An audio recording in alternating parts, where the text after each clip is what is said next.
உன்னால முடியாதுன்னு யாராவது சொன்னா நீ நம்ப வேண்டியது அவங்கள இல்ல, ஒண்ணு.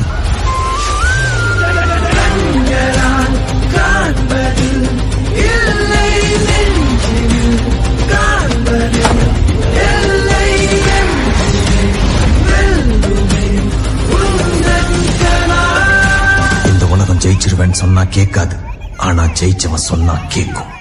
நாளை என்றும் நம் கையில்